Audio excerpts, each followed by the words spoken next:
Hey, Pro Organizers, it's your podcast co-host, Melissa. And I grew up in the 80s. I'm probably a little older than a lot of the people that listen to this podcast, but I know you're out there. There are quite a few of you who are going to know exactly what I'm talking about. But we would have these after school specials. Yes, this was long before there was streaming. So you had to wait for your show to come up at the time that it was supposed to be on TV. But these after school specials, it would be a very special episode of XYZ show that you always watched. But it would be a different episode and they'd be going really deep on something that they wanted us kids in the 80s to think about. And it would have all sorts of life lessons and all sorts of things. So for a lot of different reasons, this podcast episode is reminding me of those times of my childhood. So I decided that we're just going to call it a after school special episode of the Pro Organizer Studio podcast. And while I am calling her a guest today, it is her podcast. Jen Kilbourne is on the pod today, and she is the founder of Pro Organizer Studio. She is the visionary behind everything that we do here. If you are a longtime podcast listener, you have heard Jen's voice on the podcast so many times. She began all of this magic. She started the Inspired Organizer program, which has helped 900 women across the globe on 5 different continents start or grow their organizing businesses. Everything you see at Pro Organizer Studio was her vision. And as I was trying to think about how I could introduce this episode and how I could explain what you're going to be hearing, I was having a really hard time encapsulating it because we go a lot of different directions, you guys. And a few months ago, I did a podcast where I was talking about using AI, artificial intelligence, in your organizing business to do useful things for you. And what's funny is I was just about to upload something and I was thinking about, how can I explain this?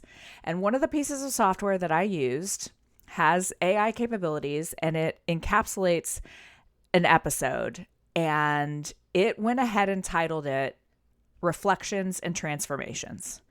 And honestly, I can't think of a better name to name this podcast. Reflections and Transformations is everything that we are talking about.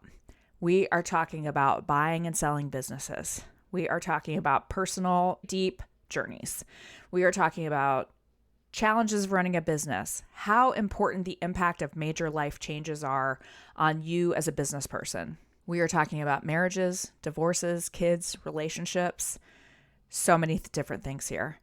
And I want to just give you one great big giant mega podcast. And this is something that is not just about Jen and me and our journey together as business owners, although that is what we are talking about, but it's really about organizers and about you running your businesses too. We always want to be able to bring it back around to how are some of the things that Jen and I are dealing with as business owners, also things that you are probably dealing with or thinking about or that we want you to think about. I am thrilled to bring you this conversation. It will also be up on YouTube as a video if you would like to watch it there, if you would like to see us on the screen. But this vulnerable and very personal conversation is for everyone who listens to this podcast. Because one of the things we talk about is how much we genuinely care about this industry and the community of organizers and making women successful, no matter what your definition of success is. And I really hope that comes across as something that is super important to both Jen and myself. Well, I will say we get into some pretty deep conversations in this recording. When we started out, we typically just hit record and then we talk and talk. And then eventually we start recording a podcast. But when we were starting out, she and I are just having kind of a personal conversation about aging and hair coloring and beauty standards for women as we age, all sorts of things. But just so you know, when we get into the podcast, the story is that Jen is talking about how she has decided not to color her hair anymore. That is the starting point of our conversation. But I did want to let you know, so every podcast episode is edited, and we have made the full unedited version of this podcast available, including the whole conversation that Jen and I had before I hit play on this podcast episode. So if you are interested in the full conversation that we had, it will be in the show notes. That link will be there for you to hear that. I am thrilled that you are here. I am going to stop talking so that I can start talking to my friend and the founder of Pro Organizer Studio, Jen Kilbourne, about her journey and what's next. Thank you, as always, for being a listener to the Pro Organizer Studio podcast. All right. We're So talking about hair, talking really about important hair, let's stuff. jump right in. I haven't even worried about it. It's so much less stress. I am so happy. I also think too, and I mean, by the way, I'm vain enough that I am not ready to go to this place yet, but Sure. I really genuinely admire all of the women now, especially celebrities. Pamela Anderson is not wearing makeup anymore. Mhm. This is who I am, the end. Jamie Lee Curtis is a good example, or there are a lot of celebrities now that are like, this is what I look like. I'm I have 2 60. I have 2 for you. One is Andy McDowell, who I've Yeah. been Oh, told she looks so, she's you look like her. I know, I've been told that's my doppelganger my whole You life. do. Especially when I was younger. When I was younger and my face was a little more youthful, and when I wear my hair naturally curly, I got that 3 times a week. I mean, anyway. And then the other thing I would definitely recommend for anybody listening to this is, and I'm sure you've seen this, Melissa, or I would be surprised if you hadn't. Justine Bateman's Yes. interview on Mayim Bialik's, how do you say her last name? Yes. On So her good. podcast, and I don't listen to Mayim Bialik's podcast, but I had heard Justine Bateman referenced enough, and I was like, "All right, I'm just gonna go dive in it." And I actually watched the entire thing, and it truly was the last thing that I watched and heard before I made the decision. I love So it. when I went to my hairstylist the next time, I was in tears a little bit because we had already had the appointment scheduled, and I was like, "Am I really gonna do it? Am I really gonna do it?" And she was just like, "Are you okay? Are you good?" And I was like, "I know that I seem like a crazy person." I was like, but, like, through tears, I was like, "I think I'm gonna stop coloring my hair." And it was like, Yeah. internally, I was afraid that she was gonna think that I was dumb, or that I wasn't gonna be a good client anymore. I mean, gosh, I Yeah. have all kinds of hangups about that, and she was just like, "It's totally fine. That's okay. I'll see you when you wanna get it trimmed next time." And now I'm just thinking, let's go all natural again and just see how long I can rock that. I love it, and also, you can go through phases, right? Like, you could Mm. say, "This works for me for right now," and maybe 2 years from now, you'll change your mind, and that's Yeah, also fine. I think we sometimes feel like about some of these decisions, we have to draw a line in the sand, and then we can never not do it again. No, you can start coloring your hair again if you really feel like it, but you also can lean into, "This is accurate. who I am. I'm gonna be authentic about a lot of things in my life, and I do think that as a lot of us get older, there are things about the aging process that are harder for women than they are for men, and I think accepting that and just being okay with it is really, I think that is next level life planning. Girl, could not agree more. And this is a perfect intro to everything that we're going to talk about today. But I also, made that decision about my hair a couple months before I turned 40. I Yeah. had a big, like, internal, I mean, I was a little bit nervous about, like, the closer it got, the more I was nervous about it. And I kind of went through it a little bit in terms of just thinking about life and about what I am and what I'm not and what I want to be. And you're right that when you start to realize that, you're making decisions proactively and not just reactively, it's, "Oh, this actually feels good." And I'm like, Yeah. "I don't hate being 40." I was like, "Wait a minute. I got fought really hard to get here, and now, Yeah. right, I can do brunette, I can do blonde, I can shave it off and put a wig Yeah. on if I wanted to, but I would do that because I wanted to and not because somebody told me that I had to, and that's Yes. very freeing." So, I Or get it. just the expectations of a lot of things. Like, even just so this is, since we're talking about hair, Yeah. like, you and I both, we are both in our 40s, we both have really long hair. There A used to lot of be hair. a proper edict that, like, once you turned a certain age, you were automatically required to get, like, a mom haircut, Yeah. and nothing wrong with a mom haircut, but No, I you're think right. it's all about, it's a set of expectations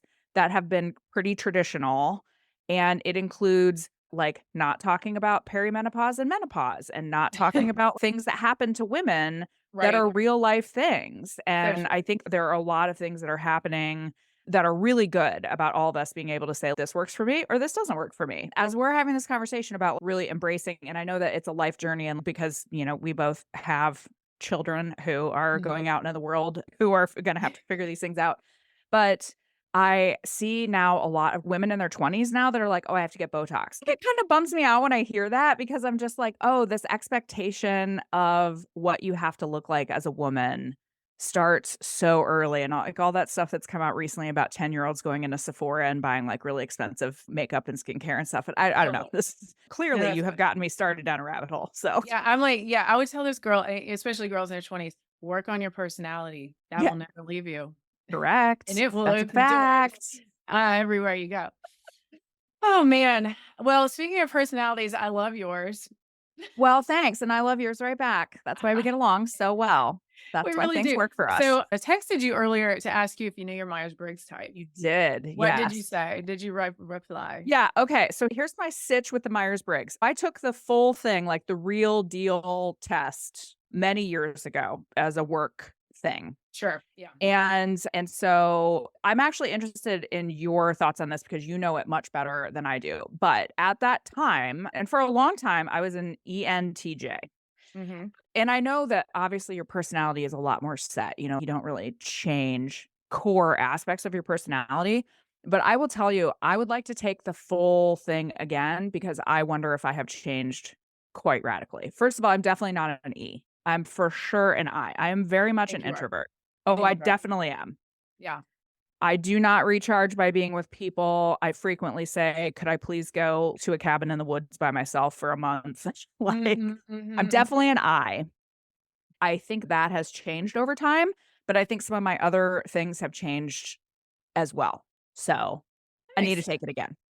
That makes sense. Yeah, we definitely have something that is complementary. I was just curious because I've noticed recently that there's a lot of patterns around me in my life. ENFJs are all around me. I used to I've think that I was an ENFJ until my mom told me she was an ENFJ, and I was like, "That's not I'm accurate because we're not the either same you're type." wrong or I'm wrong And she because was like, someone's "Sorry." wrong. And I was like, "No, you be sorry. No, wait, I'm sorry. No, wait." Anyway, it was just like an opportunity to pick a fight that I didn't want to. But I actually came to realize that she was I actually don't think she is an ENFJ, but I realized I was not an ENFJ. It's just that in an earlier stage of my life where I was much more people pleasing and much less aware of what my abilities were, it was very easy for me to be like, "Oh yeah, that's totally me." And I am extroverted, but I'm an introverted extrovert. So I can see how you're like, what did you say? You're an I'm an extroverted introvert? extroverted Yes. introvert. Yeah.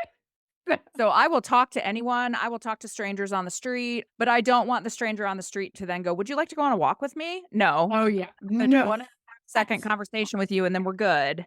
But I recharge by being alone, Mhm, and mhm. I am very good at being alone, and I kind of always have been. See, I really like being alone and I prefer to be alone. It's just that it actually probably wasn't until COVID where I was like, oh my God, I would talk to anybody that would Yeah. come up to my door. I was, okay, wait, maybe I am an extrovert and maybe I do need that a lot more than I thought. And this is something I say to people all the time now, too, because, there's still a lot of people who haven't gone back into their offices.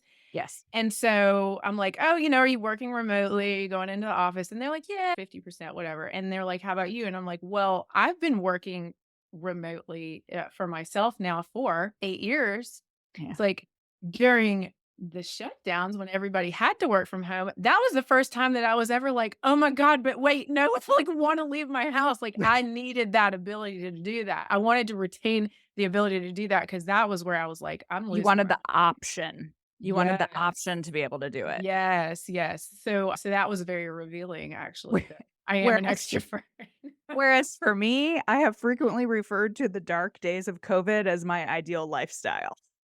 Couldn't go anywhere. People had to bring you food to your front door. You could not socialize. You couldn't go out to dinner. That was totally fine with me. I So, can imagine introverted children decades from now, they'll be like, yes. "Tell us of what it was like in the utopia." Tell us of The the rest of us wonderful are like, "No, we're joy still panicking over of it." April 2020. Oh god. That's so man. We're okay, so this is good because I think we're gonna work through a lot of this. Okay, for some of us, it was traumatic. For Melissa, it was Yes, like a vacation. Not it really, was. but Yeah, we're I mean, we're I'm joking. I'm That's glossing over dark everyone. humor, It people. was just that is another part of my personality. Sometimes Yeah. I don't even know when I'm being sarcastic. So everybody calm down.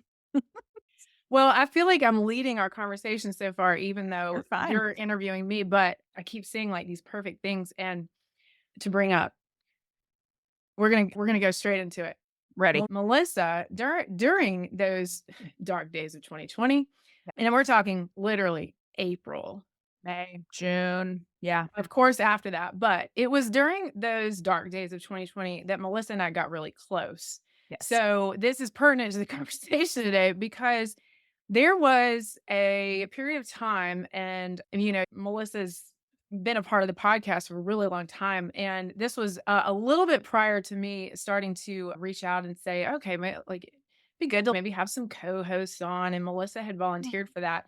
But the thing is that I had gone into this period of overdrive, over responding for everybody that I knew. And that was a lot to do with because everybody's at home and they couldn't go out. For example, for the organizers, they couldn't go in home. I had just completed my coaching degree with the University of Texas, and everybody who had been in my class, they were like, wait, Jen already has an online business. Like they were becoming certified in coaching so that they could then go on and have a business. And I do things backwards. So I had already done that first. And then I got my certification. And then there were other like random people in my life. We're going to circle back to this later. People like my father, who they're professional speakers, musicians. That's what he does. But a lot of his friends too were similar, where they run events or they speak in public. And it required people in public in a event space to be able to do that. So I had this huge group of people in my life who all of a sudden definitely needed or were looking for support in not necessarily building an entirely new business, but how to at least even temporarily take their work online and do like my dad was doing like Facebook Lives with his stories and songs and guitar. And so I was like helping him with that.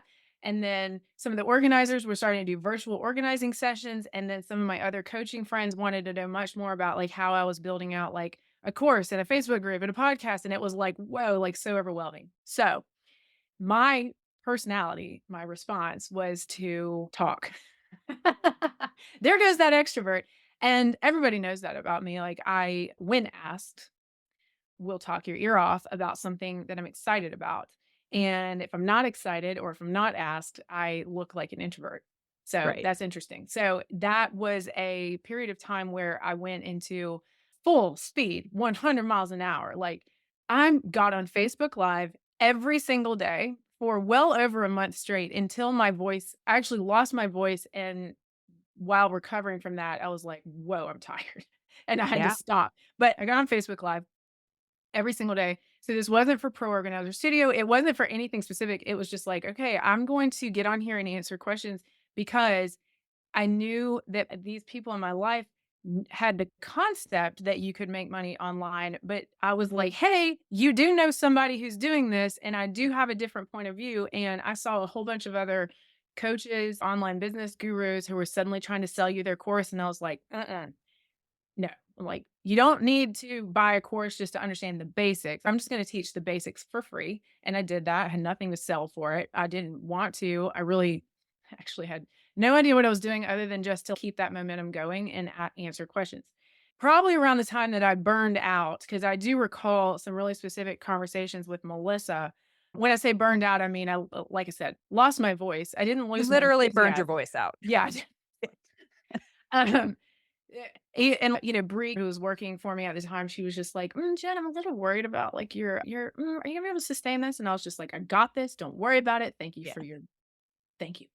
Well, Thank you for your Melissa, yeah, no, and she was awesome because she knew better. She was like, I can see this is not gonna end well, but bless her heart, Melissa was one of the people, and I'm not saying that there was not more than one, but there was very few. There were not that many people who knew she, and we were close. I mean, we had met each other in person at the Las Vegas retreat for Pro Organizer Studio, which took place in October of 2019. 2019. Yeah. Yep. So we had just met 6 months before that, stayed in touch a little bit, but she was somebody who reached out to me on a personal level and was like, she didn't say the words, but it was her in her energy. I know you're not okay, and it's okay that you're not okay. And that being willing to see through what I was showing to everybody and to not try to I mean, you were not coming at me with like happy positive. You were just like, this sucks. And I know that this sucks. And I can see like how,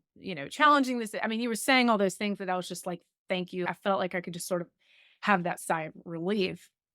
And so that beginning of our friendship being in those dark days, which were definitely some of my worst times that I've ever had. And Yeah.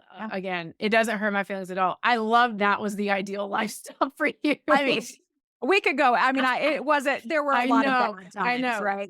But you had it in you to reach out and to build our friendship. And that ends up in this story becoming so much more than just being there for me when stuff was challenging and difficult, but something that clearly has become a long-term change and benefit to both of us and to the entire company for Organizer Studios. So, all right. So that's how I wanted to set this up, which is that you have literally been a force of good, not just in my life, but for everyone here who's listening.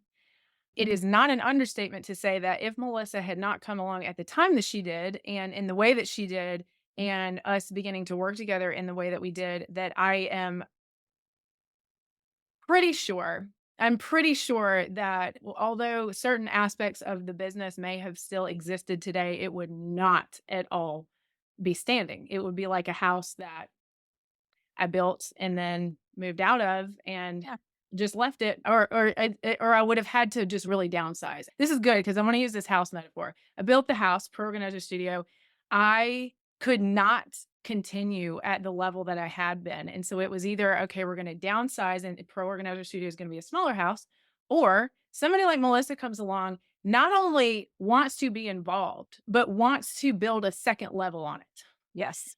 People, this is not something that you come across every day. Like this kind of partnership and this kind of relationship, and her ability to see that was what I needed and to take it seriously and then to go all in on it is like an actual miracle. And I don't, yeah, Melissa, I will sing your praises. This is not to get everybody to be like, oh my gosh, we didn't know. But like that, it really truly was, that's, you end up changing my life, but you end up changing this industry and doing what people needed and that I knew that I could not do. And the most responsible thing was to allow Melissa to help me. But Melissa built that relationship with me by saying, girl, I know, like, you were like, "Hey, just go watch Schitt's Creek." You were like, Yeah. "This is what you need right now." And I was like, "Okay, I'm gonna go do that." And I did. And it was like, Yeah. I let myself chill out and relax and just laugh at a time that I was like, I can't even feel emotions. It was amazing. Thank you, Because I Melissa. think well, first of all, that was very kind, and I'm not sure that I deserve all that, but I Yes, you do do. appreciate it Yes, you do. very much. Also, watching Schitt's Creek or watching TV in general is always gonna be my go-to suggestion for you when anyone's having a hard time. So if you would like a TV suggestion, I have millions of them for you, no matter what kind of mood you're in.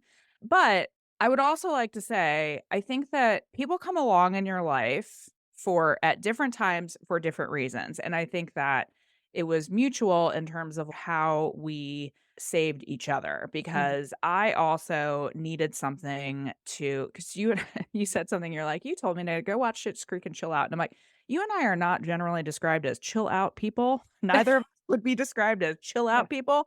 I had Um, never considered watching TV before. yeah, It right. was really wild. I mean, I was like, had prided myself on, I'm not one of those TV people. And I was like, wait a minute, I really like this. But I am like a go-to. We're both very go-to. We wanna go do things and we want to go achieve things and whatever, and I think that learning along the way that you don't have to be that person all the time, but then also for me, I needed an outlet for some of my, let's just call it my old corporate skills. They weren't Mhm. old, but the pace that or the I needed something exciting and a project, but I also and we can get into this because I think this is an important part of our partnership is Mhm. we're good at different things. We have a Venn diagram of things that we're both good at, and then we have the things that are on different sides that we're both good at very individually. And Mhm. one of the things that has always been about me is I don't want to come up with the idea. Mm, I just mhm. wanna take the existing house. I don't wanna drop the plans for the house. I don't wanna find the lot for the house. I don't wanna do any of that, but I'll build that second level for you, and then I'll Yes. go, "You know what? Let's also throw in an attic playroom, and let's also" like, that's So good. what I am good at. I Yeah. like the foundation laid for me, and then I can build onto it, and so and you are a consummate entrepreneur in my mind, that you get a lot of really great ideas and you get energized by those new ideas. Whereas I Mhm. would like to take something existing and make it even more beautiful and take it even further than it was. So I think that we were good for each other at the exact right period of time. You could not be more correct. And with anybody that's thinking about a change in their business or their life or whatever, it's about, maybe there is that magical person out there. Or maybe you just need to start thinking differently because is it fair to say that until that time you would not have thought necessarily about, oh, there are maybe other options for what I want to do? Well, okay, so I will say it wasn't off the radar at all, but I just knew here's the thing, here's the way I look at it. The house that was built by me was built with these certain flaws, and this is true for every business and it's true for every single brand. We talk a lot about branding, or I made a big portion of my content about branding during my tenure as the main host of this podcast. And branding is always personal because it has to be something that reflects you. And when I look back at the things that were such a core piece of Pro Organizer Studio and Inspired Organizer and everything else that we did, it it's not a judgment of right or wrong, but when I look back, time passes and then you're like, "Oh, I wouldn't do that today because this and this." But it's like your mindset and who you are at that time becomes a part of the business that you build. And then eventually, here's the next part of this metaphor. So it's okay, you build a tent and then you're like, "Okay, now I have a roof. Now I have an actual house. Oh, there's people coming. I can have a party." And there's people that come along to that party who think it's the best thing they've ever seen. Of course, there's some people who pass on by and don't care, but that's how a business sort of starts to grow. And of course, when you have employees or you have team, those become your co-hosts of the party, and some of them come and go. At the end of the day, though, when you've got a crack in a foundation or there's a leak somewhere, first of all, your co-host of the party, this isn't their house, like they're freaking scatter, right? And your people that are there to attend the party, which is your customers and your clients, who is laying awake at night, who is laying down their ego, laying down their money, their time, their blood, sweat, tears, their life in order to do what you said you were going to do. Again, this is true for every business. I'm not just talking about myself. And so I saw it as my responsibility to one, fix as many of those cracks as possible Yeah. and to not let down the people that were already a part of it. But if I reach a point where I cannot be the host of that party anymore, it is my responsibility to do something about it. And in leadership, I was reading a book at the time. Mike Michalowicz is a longtime favorite of mine. So good. So So good. the book that he had just come out with, and this was during quarantine that I read it, so I'm not sure exactly when it was published. It had to have been like right before that. The book he had come out with at that time in 2020 is called Fix This Next. I ended up getting the Fix This Next certification because I just loved his whole book and concept so much. But one of the pillars of what he talks about, and he uses Maslow's pyramid of hierarchy of needs, but he makes it like a hierarchy of business needs. So he kind of uses Yeah. that analogy. And near the top of it is planning for turnover of leadership. Yeah. It's not oops, we didn't know we were going to have to turn over leadership. It's planning for the eventual growth of the biggest leaders in your company. And, everybody has to have an exit plan, even the CEO or the founder at some point. And so the truth of the matter is it comes down to, yeah, like you could get into this like totally automated passive business where you are just the owner and you do absolutely nothing. In an online business, in theory, if you wanted to, you could completely just be like having all of your stuff running on automated and have a team to handle customer service, and that they literally just never call you. Like, oh, Jen is off in, you know, Europe and she has no clue what's going on, but she's just like collecting checks. And I get that in theory, that's a concept that some people would talk about, but I absolutely could not do that. I built the company with the purpose of being a real person who is there dedicated to real people. And so therefore, if my real person needs to go into I don't want to be over dramatic. It's not like I literally had to hide away from the world. But if I cannot do my job, it is my responsibility to find somebody who can do my job. It's Yes. just, it doesn't matter who you are. That is just true. So Melissa, coming along and me just having read that book about planning for the eventual turnover of leadership, Melissa became not just somebody who was going to help me host the podcast, but somebody who could, for example, create the organizing essentials course. Yeah. Guess how many years people have been asking for that, guys? Like a million. And I knew that I was not the right person to do it. It was a big sort of potential project of, I just kind of didn't know.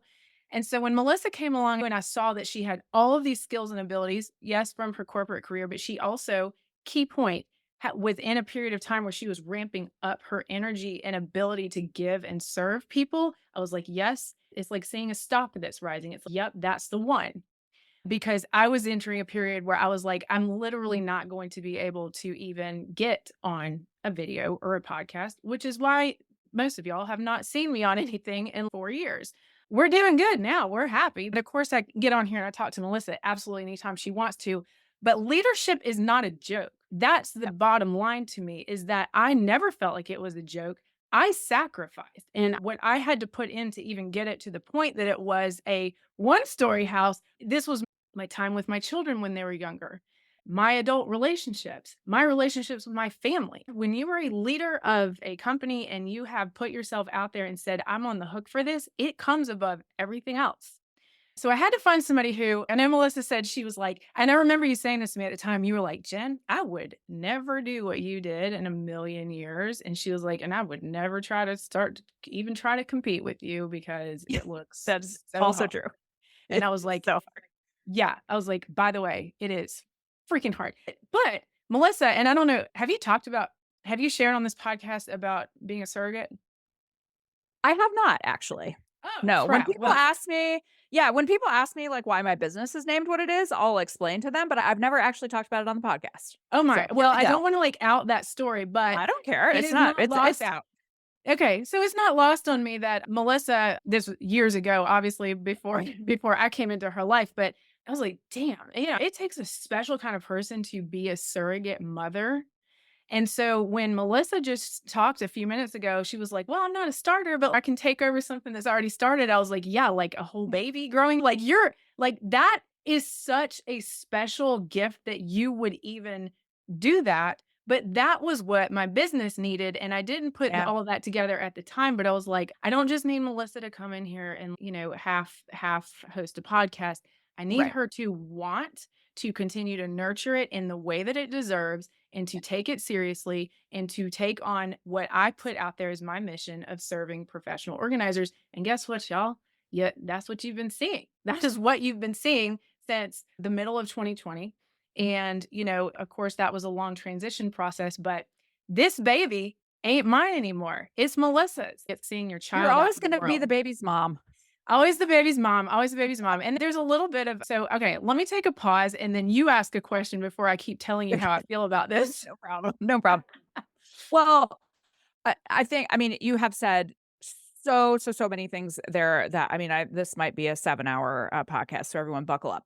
I've been waiting Um, for 4 years to talk about it, so it's all yeah, right. right. So, but it's so funny. I've never thought about that, the surrogate baby. Like, I've never connected those two stories until now, and I'm like, oh yeah, that is kind of It what makes happened. Like, sense. it Yeah. it totally does. So, yes, and by the way, I'll tell anyone the story. If you ever wanna know the story, just email me. I'll happily tell you the story about my belly buddy. But I have a new belly buddy, which is Pro Organizer Studio. But I think That's that so something that we don't acknowledge as much Mhm. is, organizers tend to run, even if you have a very large team, they are what are termed small businesses, right? Just because they are small businesses, just because we are not running Apple or Google, whatever, Yeah, oh, it does not make the challenges of running those businesses inconsequential or insignificant. The absolutely. challenges of running a small business in a lot of cases are a lot more significant and a lot harder than running a great big business. And I know this because I was in multi-billion dollar businesses and I Mm. have been in a business that made $11,000, right? Like, I mean, what you're saying about leadership is really important because what Mhm. I want to teach organizers is you are a CEO. I don't Mhm. care if you're a CEO of one person business, you are still a leader and you have to think about big leader things. But just as great big companies have very intense succession plans, small businesses have to have those too. And you recognize that. And you saw signs in yourself that said, I am not going to be able to be a steward of this forever. I have to 100%. find someone. And the word stewardship, I think, is really important Yes. because when you are a steward, you are a steward of resources, you're a steward of people, you're a steward of all those things. And I think one of the biggest things is you and I actually care very much about the people that we serve. This is not lip service. It Mhm. is not a sales tactic to be like, "Oh, I care about you." No, I really do. I lose sleep thinking about the people that are in Inspired Organizer and what can I do to help them and how do I grow their businesses. And so I think that you recognizing I maybe am at the end of my ability to Mhm. serve and steward this group, I need to find someone who's energized and ready for it. Yeah. And I happened to be that person at that time. And I continue to be that person because I love our people. I genuinely do. I love our people too. And this is my love letter to them is I got you, Melissa. Every once in a while people are like, "Hey, you doing okay?" And of course, like I'm around. I'm not there, but obviously Melissa's jumping in and being the face. But every once in a while, people are like, yeah, we miss hearing from you. I mean, of course, and here's the thing. I miss being heard from a little bit, but at the same time, there's the energy and the change that comes with time. And knowing that I can't say the same stuff that I've been saying when I have changed as a person, and we're not talking about evolved as in getting better, because that's not really what it is, but I have realized a lot more things about myself. And it just takes a certain maturity to not just get up there and phone it in. I'm physically incapable of doing that. Like I remember, I think I said at the beginning of this, when I feel like I have something to say, I can't stop talking. When I am called on to speak about something and my emotions and my thoughts are just all over the place, this person that is here is not there in those times. It sort of feels like being frozen, but for people who get online and create a lot of content and who are leaders and do all these things, you've got to really be committed not just to your message, but to the fact that your message will evolve over time because of you and who you are and the things that you learn. And it's like you have to have the confidence to get up in front of people in the first place, but you also have to check your ego at the door because you're going to get Yeah. roasted alive by comments Yes. or by yourself, like just tearing yourself apart because you're just like getting up there and saying the same crap you said 10 years ago. Come on, things do change and you do need to be committed to your perspective shifting over time. But also, here's the thing. I know that what I built here was the exact right thing for me at that time and the exact right thing for a lot of people who jumped on board with the way that I was teaching, the way that I was doing things, and I'm grateful for that. And now, women jumping on board today that might need to hear those same things that I said 8 years ago. And the good thing is that they're recorded and you can go back and watch it. And those were the exact right things that I needed to say and that people needed to hear at that time. But I can't, in good conscience, still get up and get on my soapbox. I like to preach a little bit. It's no, the things that I would say today are a little different, but the heart and soul is absolutely still there. I mean, if you've been around for a while, it's like you do see things change over time, and you can tell there's a big difference between Jen's stamp of how she does things and Melissa's stamp of how she does things. And I Yep. love that I just recently, so I didn't even realize that Melissa had rebranded the Pro Organizer Studio website. Yes, y'all, that's how uninvolved I am. Because this is hers. This is her business. But recently I told her, I was like, hey, I need to log into our YouTube channel because I was trying to locate a really old video, and it was such a weird feeling because I was like, it feels like she gave me the keys to a house that I used to live in. And I Well, yeah, it is the house you used to live in, but also, like, you went back to high school and you got in your old locker. weird. Yes, that was what it kind of felt like because I was like, You're it like, was like, "Wait, I sorta recognize things, but was that where I had government class, or was yeah. that where I had math?" Yeah, no, that was really funny, and so I logged into Pro Organizer Studio, and then it, like, accidentally took me to Melissa's email, and the way Yeah, that she manages her email is so different because she's got, yes. like, a million things going on all at once, and I was like, "Get me out of here." I can't That be was here anymore. I know, but it was so great, and then I went on the website, and I was like, this is Melissa's Pro Organizer Studio. This is not Jen anymore. And that was why I was like, hey, we should just go ahead and have this episode because the commitment that is at the heart, it has not changed. Melissa's style is slightly different. And I love how you're always going to have this blend of here's where we started, here's how it's going. Yeah, And Melissa is that person who is, to your point about not starting something, but being willing to grow it and build on it and answer what people are going to continue to need. That is such a long-term commitment that my little 32-year-old brain at the time, if you had told me, "Oh, you can't start this thing unless you're willing to see it all the way to the end." And if you had told me what all the way to the end would be, I would have been like, Yeah. absolutely not. I mean, that's the thing, is that you have to have somebody like me who just sort of has blinders on of just, I don't know what's going to happen a year from now, but Right. we're going to deal with it and we're going to grow with it. And blessed, I am very blessed with relationships with people like Melissa who were like, I got you. It's not like I was wrong, but I wasn't the right person for forever. Right. And Melissa's forever can also, of course, change, Yeah. but I don't know what my forever looks like either. right. Too, right? I Literally don't want to like none of us do. lock you in. Right. Yeah. I'll be like Right. 95 still talking about organizing. But What can I be think this is really important because what the business was for the first 5 years is going to look very different than what 5 years from now looks like. The difference between 2020 and 2024, why we couldn't have envisioned some of the differences that we would have. Like, you do not have a crystal ball. You have to know your own strengths and weaknesses and where you're good at pivoting and where you're not and where your flexibility is. There are a million things that go into it. And it does not mean that there's only one person who can ever do something. I definitely do certain things differently than you. It doesn't Mhm, make you right and me wrong or me right and you wrong. They're just mhm, different. The mhm, end. mhm. And I think that's something that organizers can relate to if they decide that they're going to build a team and they start to have a lead organizer that goes out and does sales calls for them. And that's a control, letting control go. And I'm sure for you, it was hard to let some of that, you were giving your baby away. Okay, let's talk about that for a second, Yeah. because in case anybody out there has ever considered selling their organizing business or what it would look like to release control over to even a lead organizer, say you're on maternity leave or say you just need to not be physically Yeah. out there for a while, because it's a highly physical job It's a to hard be an job. organizer, Yeah. very hard. So it makes sense that over time there's going to be times where you have less energy and times where like you just physically you get to a point you're just like, I can't do the stuff that I used to do anymore. Yeah. So in case you have ever thought about selling a business, here's what that feels like. First of all, when it's the right person, it's like probably getting married to the right person. You're like, "This was the best day of my life. This was a godsend. This is a win-win for everybody."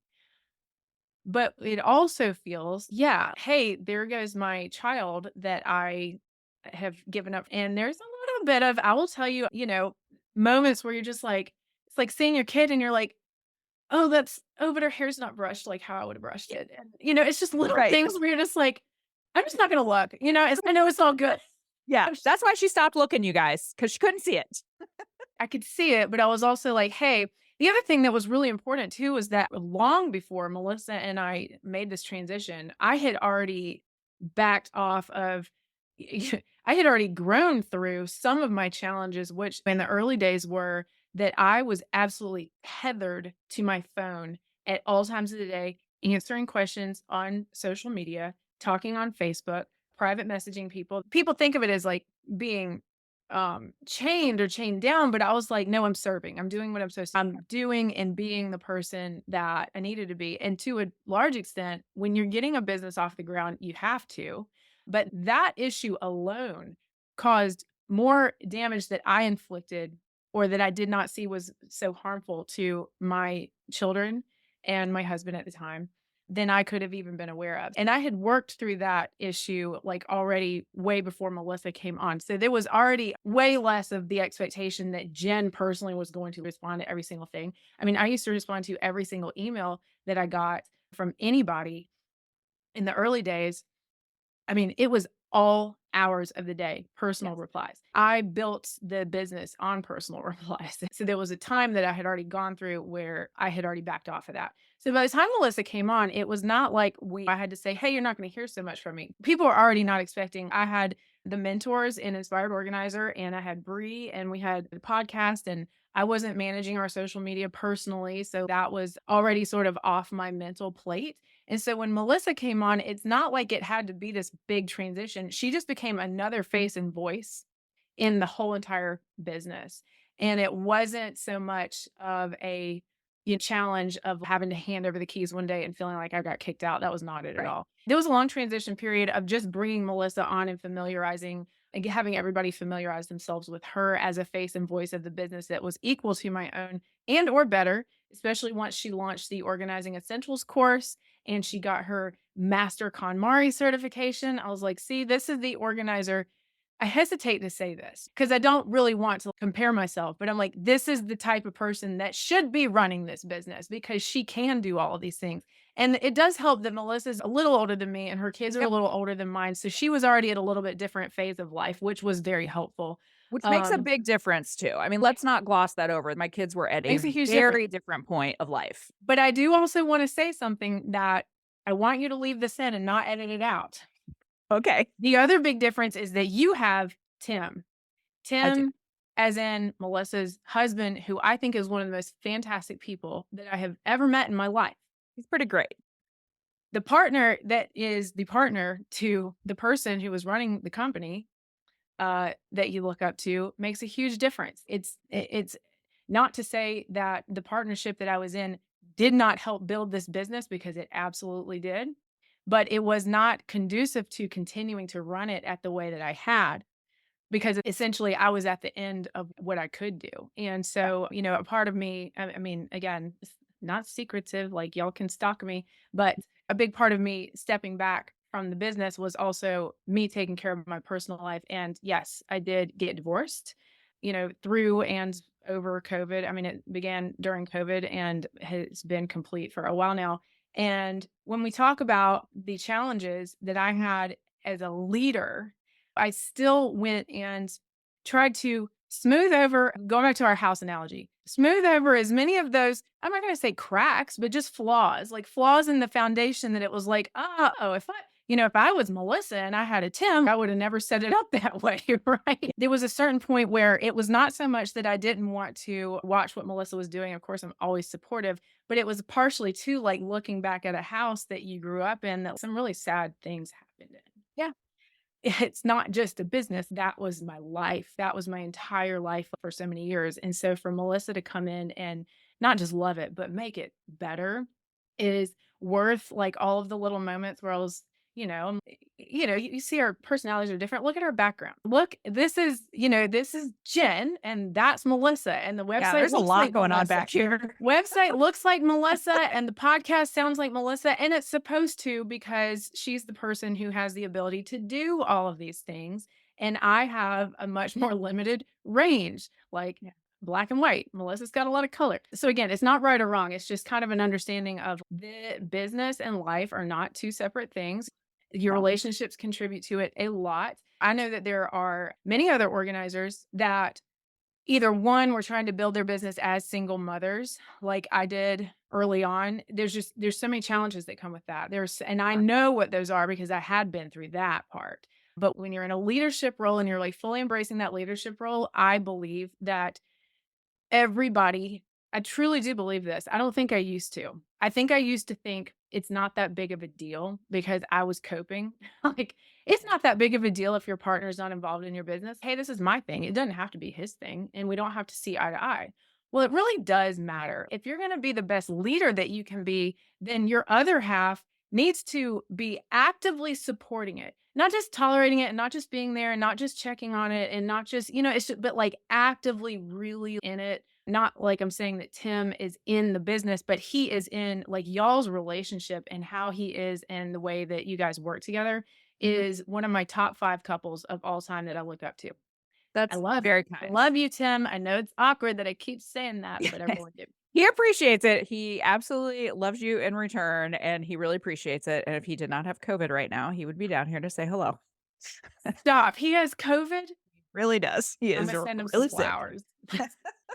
He I'm is really sorry to sick, hear and that. I am counting the minutes until I get it. But no, what you've said is really important because I do think there are a lot of things that building a business, and by the way, many different kinds of businesses. The work that I have done since I joined Pro Organizer Studio, I have Pro Organizer Studio. I also still have my organizing business, although that now I term it as my side hustle because Pro Organizer Studio is my job. It's a Um, lot. Yes. it's a Yeah. lot, but every single one of these things the line that I say all the time is my answer to any question that I ever get inside organizing is it depends because it does.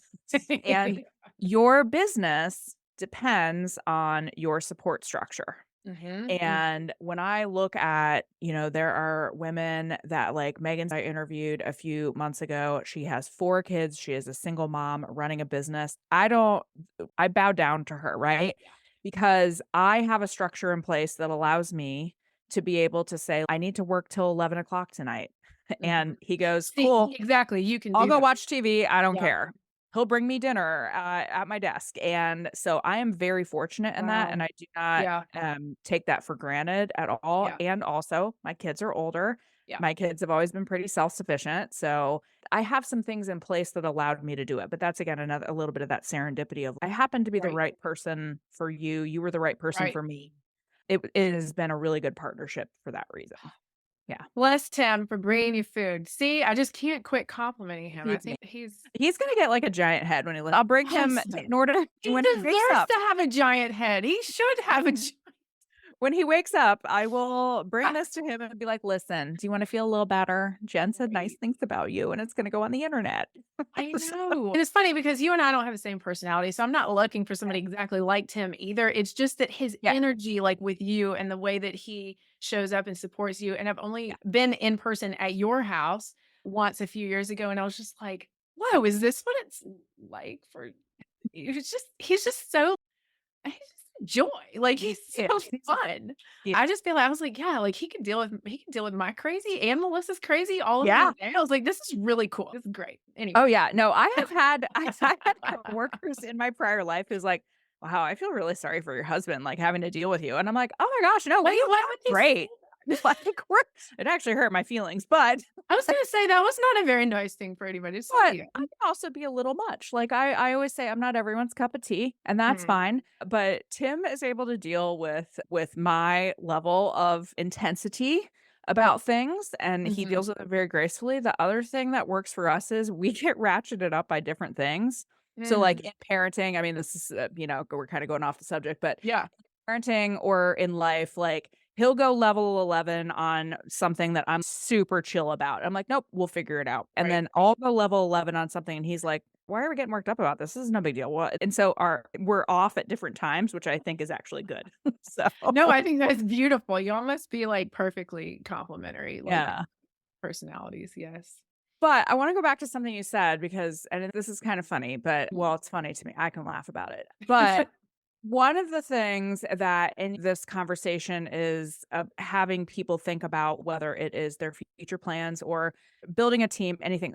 This conversation can take you a lot of different directions, but one of the things that we can be upfront about is it isn't always easy. So it wasn't always easy for you to be like, "Yep, here's my thing," and, "Oh, you're doing it really differently than I am," and all that. But it also on the flip side, and this goes for organizers too, if you are used to being the only person that goes out and then all of a sudden you have a lead organizer come in and it's not you showing up at things, Mhm, mhm, like sometimes you have people react to that. And there are definitely people, you and I are different about how we do a lot of things. I really it was important to me to keep the spirit of the programs and the spirit of the company, but I will do things differently because I am a different person. mhm. And so there are some people that are like, "Well, but I miss Jen."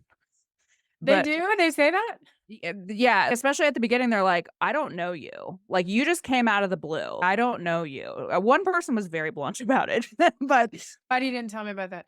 like, there is a changeover, and so some of those growing pains are also things that you need to be realistic about. There are people who were like, "Well, wait, I'm used to Jen. I'm used to hearing from Jen. I'm used to getting emails from Jen. I'm used to Jen doing the podcast." And eventually those people, most people have gotten used to me. And then Mhm. someday if I decide that I want to do something different, they'll get used to someone else. We get a new president every 4 years, right? Like some people are very upset about that. But the old president doesn't come back to the White House and say, "Hey guys, I'm gonna stick around a little bit," Right, right? right.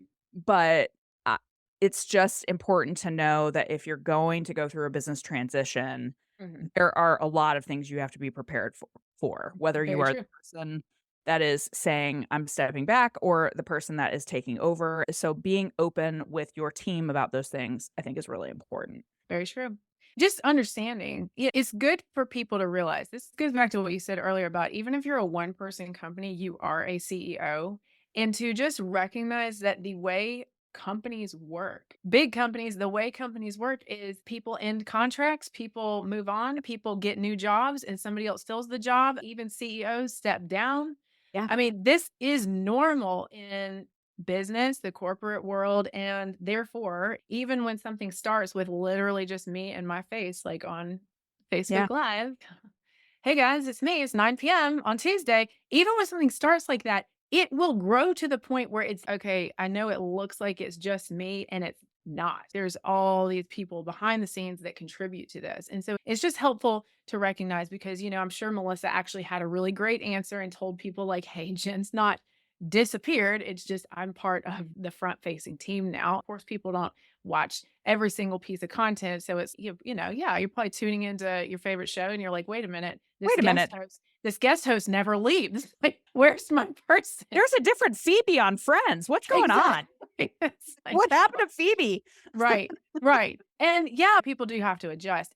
But when you do recognize that, and when you say to yourself, hey, like this the way it gives you the permission to change too, because you're going to want that one day. You're going to need to have the ability to grow and to either have somebody else step up with you or step up on your behalf or possibly even replace you long term. I never said to Melissa that I was like ghosting her and y'all and saying see you never. Bye. I'm like, I will always be here. Like, Yes. let's be like, hey, Melissa, I feel like I haven't been talking enough about something lately. Do you think we can just do a podcast? Because it makes me feel like loved and useful. And she's just tell me The when you answer do is it. always yes. Yeah, and then by the time and so right, and so it's kind of nice because I still love talking about the big picture of what professional organizing is about. I did reach a point for a little while. Ooh, this is a really good segue. Are you ready? I'm ready. Did reach a point for a little while where I was like, I want to do something that has nothing to do with organizing. I don't want Yeah. to talk about organizing products. I don't want to hear the word container store. I do not want to, I just didn't want to talk about decluttering. I was I like, get it. declutter. I was like, so there was a period of time. So just to give you more personal details, guys, Yeah. I moved myself and my children. There's a larger story behind the scenes on why all this happened. But in 2020, my children's father and their stepmother relocated. Their stepmother's from Maine, and if y'all know my story or whatever, but my kids' dad and I had always been like right down the street from each other for the majority of their lives. And so the biggest change going into 2020, I was like, oh my God, this is going to be so hard because my kid's dad is moving and I was going to be the school year parent and they were going to start spending summers up there and holidays up there. And I was like going into therapy because I thought the biggest problem I was going to have in 2020 was helping my kids adjust to that change. Guess what? Wrong. That problem didn't even make the top 10 of 2020. At the end of the That day, I didn't was crack like, the top 25. holy moly. Like, it was so wild how life was just like, nope, now let me readjust you all the way down here and then make it seem like that was easy. Still not easy, but what ended up happening was a couple years into this, I said, okay, self, like, what do you need? And I relentlessly had to be honest with myself about now that I was the full-time parent, just to be honest with you guys, I wouldn't have been able to build Pro Organizer Studio in the first place if my kids had not been 50-50 with their dad. Well, Yeah. so there were nights and weekends that I could stay up all night, get up early in the morning, and only focus. Like, I'm such a single focused person. The only reason why I could even do it to begin with was because we had the 50-50. So this was actually not only about having the right partner, but having the right co-parent Yeah. who was taking up that part, multiple layers of things going on there. So in the summer of 2020, and this was another big reason why me stepping back from the business was absolutely critical, was because my children went to Maine for the whole summer the first time in 2020. That had been planned for about a year prior. So it wasn't like that wasn't a surprise. It's just that there was so much else going on at that time when it finally happened that I was just like, oh my, what? And it was a lot. Melissa was there for me on that friend level during that time. After, a period of readjustment, I determined that the best thing for me to do in order to make sure that I was in the best supported place possible is we moved from Greenville, South Carolina to Charlotte, North Carolina. I grew up outside this area, but I had a lot of friends and from college and high school up here, and I'm a little closer now to one of my sisters. And so getting up here was the best thing that I have ever done because it was like an instant upgrade for me and especially for my daughter was like instantly she really needed to be in a new place. And my son caught on pretty quick, not everybody's on the same timeline, but we have been so good and like so happy here. But I did have a period of time where I was, like, laying low on work in general because I had just moved and I was really involved with my daughter is turning out to be an incredibly talented volleyball player. He's so gifted. Yeah. Yeah, we're hoping her club has been talking to her about doing recruitment for colleges. So that's The really fun. scholarships. Yes, mama. It That's what is we're looking so expensive. and right. So I was just heavily involved with like her volleyball at that time. And I said, okay, what can I do? I need a work project. I need a client. I need something that has nothing to do with organizing. Along came the perfect person who this is a wild story, y'all. I took up with a client who I met with locally. We were connected locally through a mutual friend, and she is a channeler. And if y'all are not familiar with channeling, it is a spiritual gift, and she channels angels from. I'm not saying this sarcastically. It's just that I know that Pro Organizer Studio is not usually the type of audience that would be listening maybe to stuff like this. I don't know. Y'all seem like a practical bunch. So I went the opposite. I went to like way Yeah. woo land. You Like, went, yeah, way into woo land. way 180 degrees. So my lovely client, channeling angels from the seventh dimension, she initially had reached out to me because, again, through our mutual connection, she was asking around about, so do you know anybody that can help me with social media, that kind of thing? And my friend said, oh, well, Jen has been doing online business for a really long time. Like maybe y'all could talk. And I was like, I don't manage social media for nobody. I don't even do that for myself. No, thank like, you. I'm not posting on Instagram. I mean, I literally just can think of nothing else I would rather not do. Those too many negatives. Anyway, so I was looking at her stuff and I was listening to some of her recordings. I hadn't even met her in person yet. And here's what happened. It wasn't a matter of whether I agreed with their content or not. I could see that the intention was very positive. I mean, it ultimately whether you believe that you're praying to Jesus or speaking to angels or the archangel Michael or channeling the Pleiadians from another galaxy. And I'm saying all this because I understand this vocabulary so well now. I was Yeah. like, it wasn't a matter of whether I agreed with it or not. I could see that the intention was positive. I could see what she was trying to do and that there were other people in that same sort of niche, like spirituality, but new agey sort of out there. But like the messages and her presence and the way that she spoke was very strong. And I was like, okay, let me suggest this. I told her, I said, I don't do social media, but I was also like, if you took this online as a business and really treated it consistently and as a business, this would blow up. Yeah. And here's the thing. I didn't understand necessarily. I mean, I understood her message. I actually did understand the content very well, even though it was very unconventional. What I did understand was the mechanics of if you're going to have this be self-sustaining and be monetized, I knew exactly how to do it because I had done it with Pro Organizer You've done Studio, it. Yep. with, the Inspired Organizer course. I'm like, well, if I can build an online company and have it be functioning and really doing well enough to the point to sell it, and if I can go and do the same thing with a woman who channels angels, I felt that qualified as a project different enough that we weren't talking about organizing products. And then I was like, Yeah. okay, we'll just see how this goes for a while. It wasn't like it's always been a month to month client relationship. And Yeah. it was not cheap for her, but she trusted me and her husband trusted me. Going back to partners, it's good. He also believed in the power of what she was doing. He did not understand the internet. In fact, we butted heads a little bit because I was like, you just need to trust me. And he was just like, why are you girls messing around on YouTube? I was like, don't even. Sir, back Yeah, up. sir. Yeah, I was like, just hold on, give it 6 months, and I will just show you. I'm not gonna keep explaining it to you. You know what I Yeah. mean?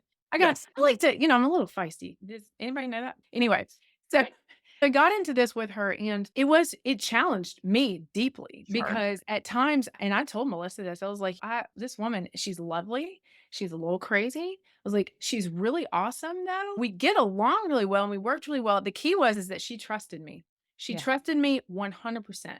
And there were things that I didn't have to go back and forth. This was where I got actually really happy again. Where I got happy again was that it wasn't me and my face out there. I needed a period of rest. I was like, I can't be the face of anything. I Yeah. didn't have the conviction of anything that I was willing to get out and talk about Yeah. for a while. And so I was like, I can just be behind the scenes. I can just do all of this online business and the mechanics and the metrics. And we published a book for her. We published a course for her. Now I got her on all these I'm skimming over the last year and a half because yes, I'm still working with her a year and a half later. And it's funny because at the beginning, every single month, I don't think I can do it. I was like, I don't think I can do this. Because I kept thinking this was just a one-off. I'm going to go back into teaching online business and teaching like more general, like all those videos I had done during COVID shutdown. I was like, I'm going to go back to that and I'm going to teach online business in general. I stuck with her and she stuck with me. And not everything was easy because sometimes, she was like, I'm feeling that we need to go in this intuitive direction because I'm getting all of these visions and downloads about what we need to do. And I was like, no, we're going to put that on a list for you. And we're going to get to that in the right order and Yeah. later. And I just kind of kept filtering out the stuff that she would come out up with because some of it was really good. Not everything. It's kind of like organizing. If you got to Yeah. declutter a little bit, you got to cut through, be like, nope, this is really useful. Stick to that.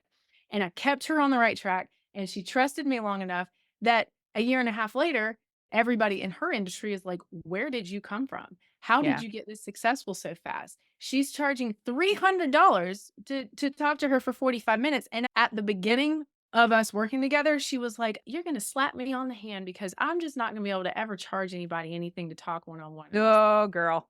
Wrong. We'll So get here's to the that. thing.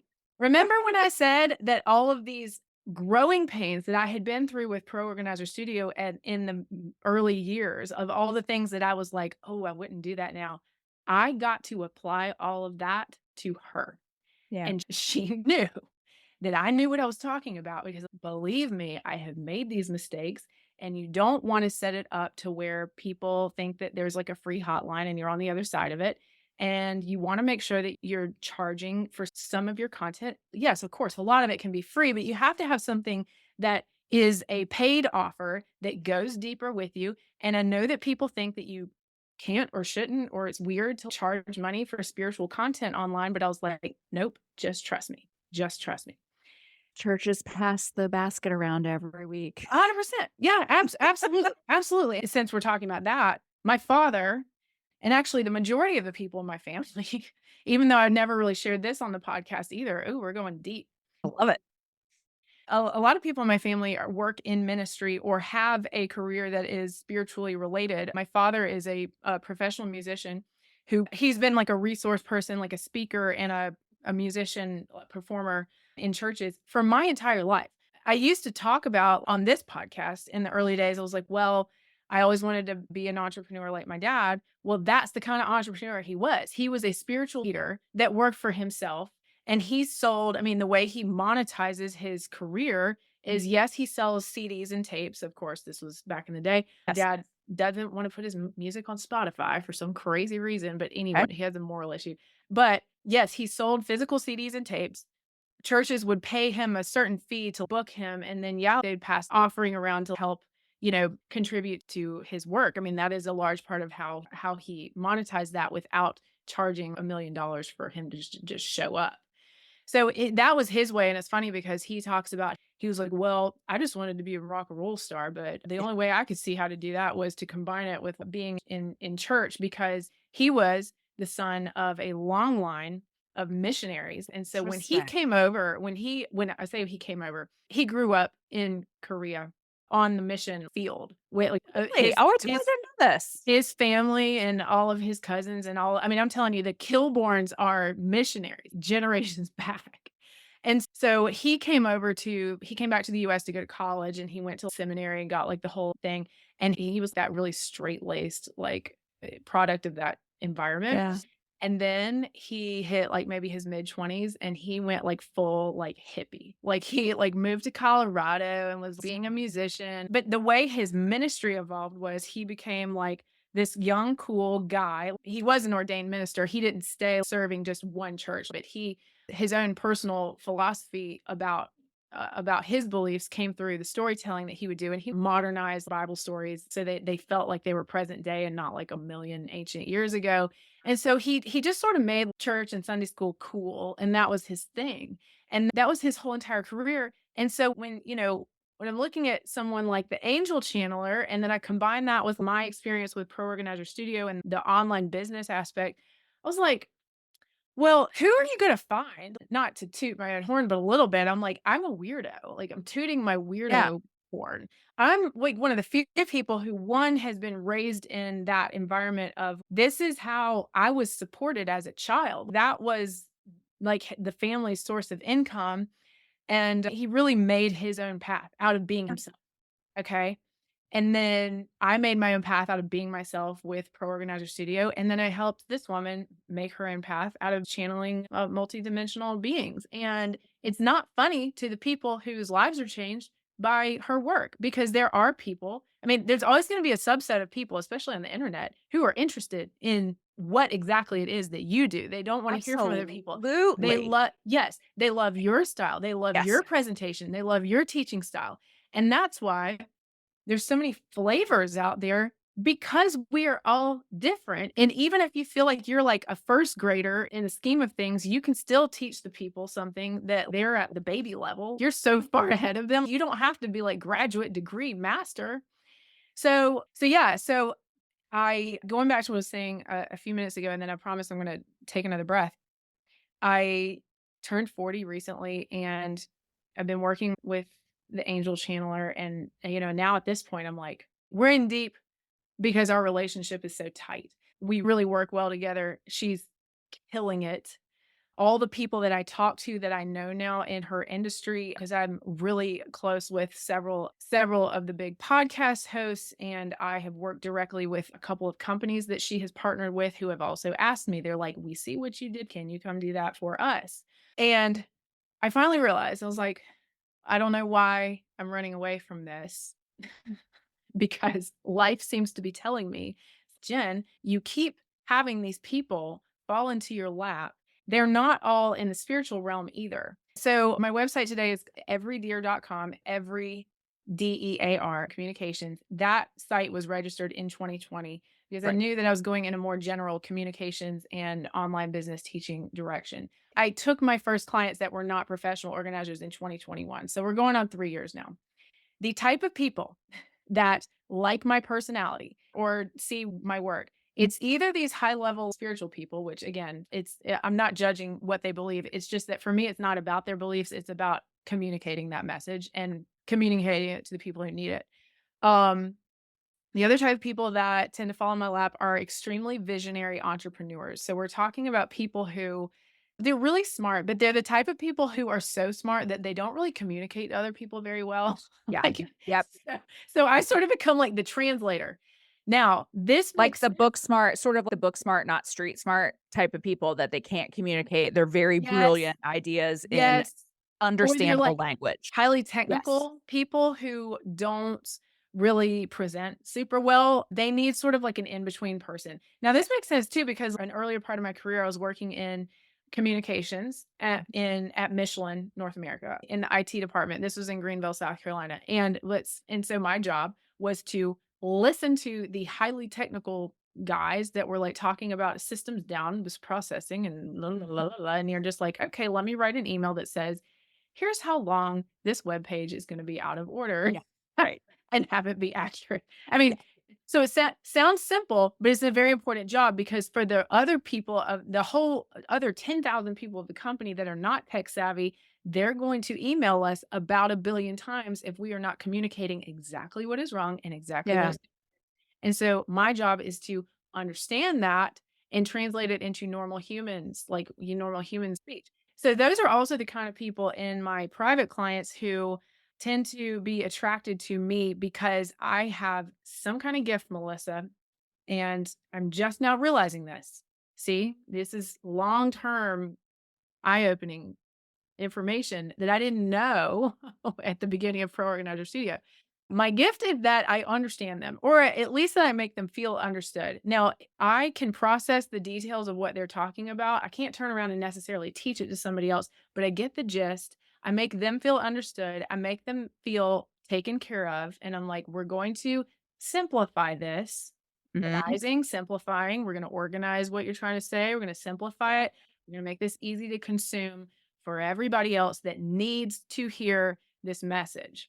When I finally realized, I was like, I don't want to, I was like, I can't believe this, but I don't want to run away from my spiritual client. I don't want to run away from my highly technical weirdo clients. I want to I bring would them like all, to like, run to them. Yeah. bring them all to me Yeah. because they need this is a very unique skill set that I've got now at this Yeah. point, and I'm like, "Who else is gonna do it?" Now we're going back to talking about leadership and service and being a steward.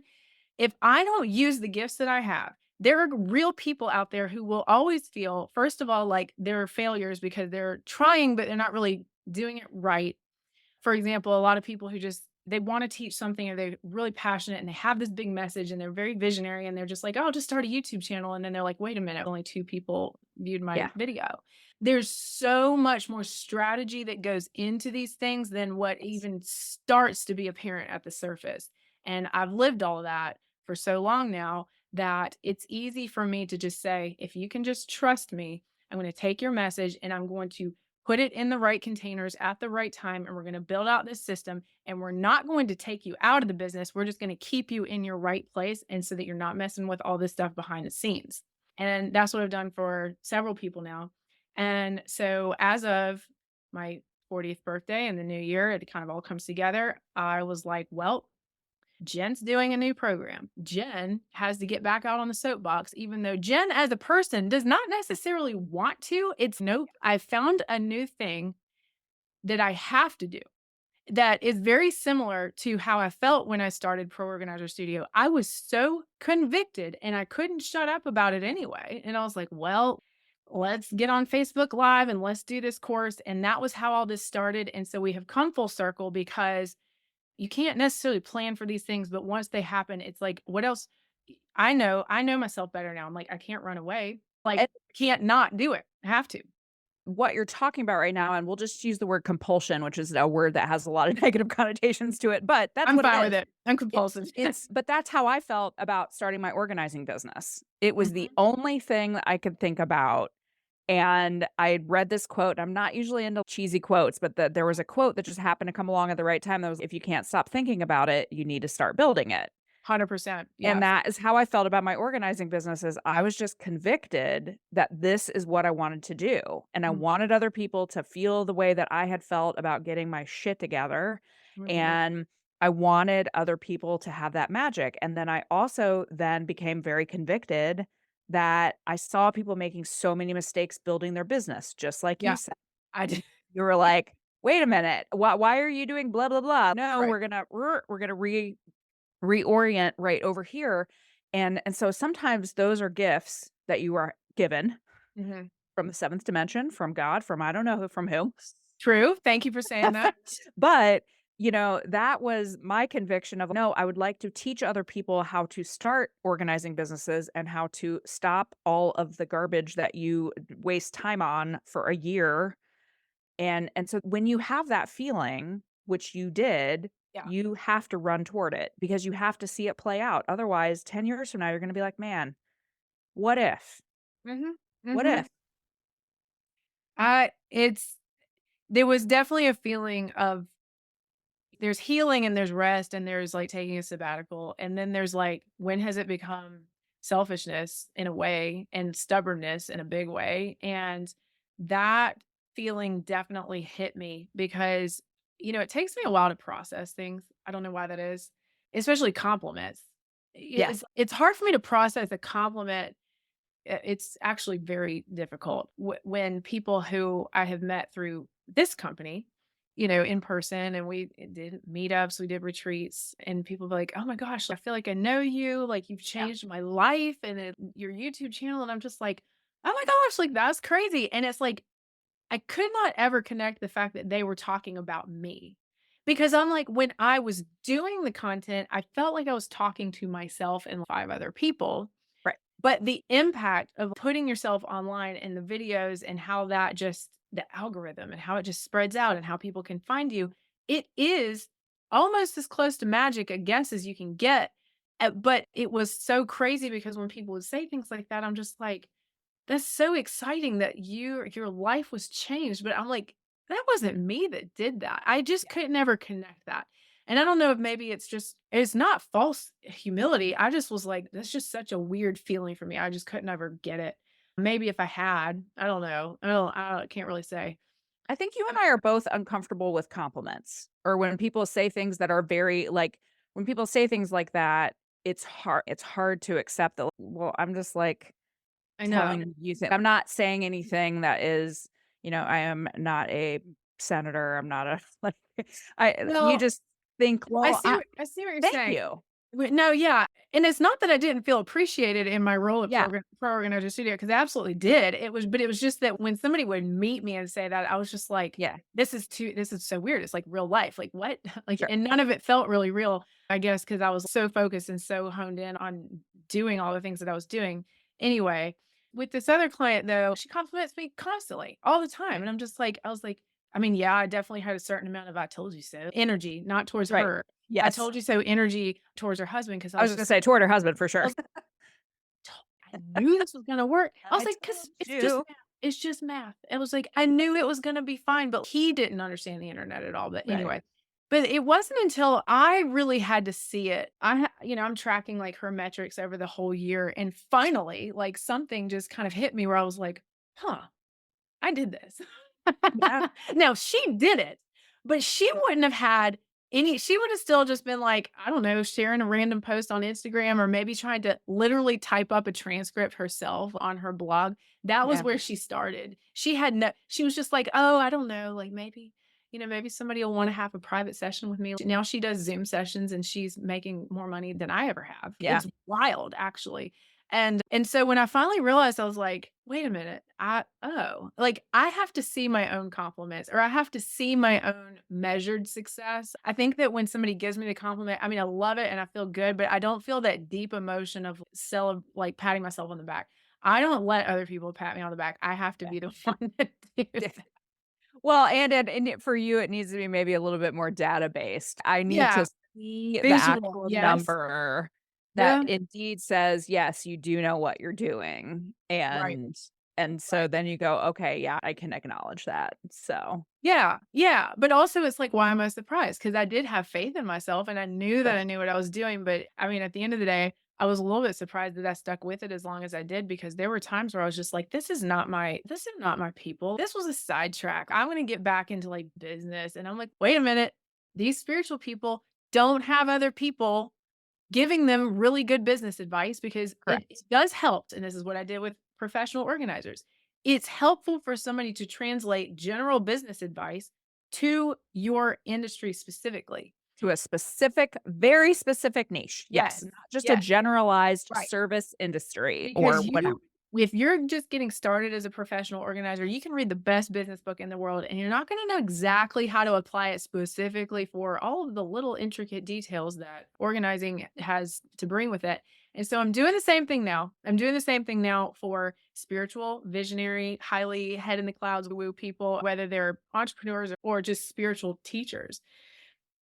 So this was not the plan, but I had faith that something was going to come together that eventually I would feel passionate about enough to be willing to come out of hiding and be out there making new content on. So if y'all see me around the internet and I'm talking about the seventh dimension or AI, like artificial intelligence comes up a lot. That's why is Yeah. because this is what my people, this is what my set of people that have found me on their own. They say that your vibe is your tribe. Like that sounds so Yes. but I'm like, well, this must be my vibe. I must be a freaking weirdo. And I guess I'm ready to just admit it. Let's go. And but also what I think that what they like about me is that I can understand them, but I'm also keeping it super real. And that's what Yeah. I was always trying to do here also. Yes. And so that's where I'm at now. And I have not truly left the Pro Organizer Studio house. If you're inside the Inspired Ever. Organizer group and if you tag me, I will always see it. But nobody's tagged me in like years, actually, probably like a few times a year because they know they've got Melissa and they've got the other mentors. And there's probably a bunch of women in there now who don't even know who I am. And that's fine too. I do not need, I'm totally good. But do you want to know who built this house?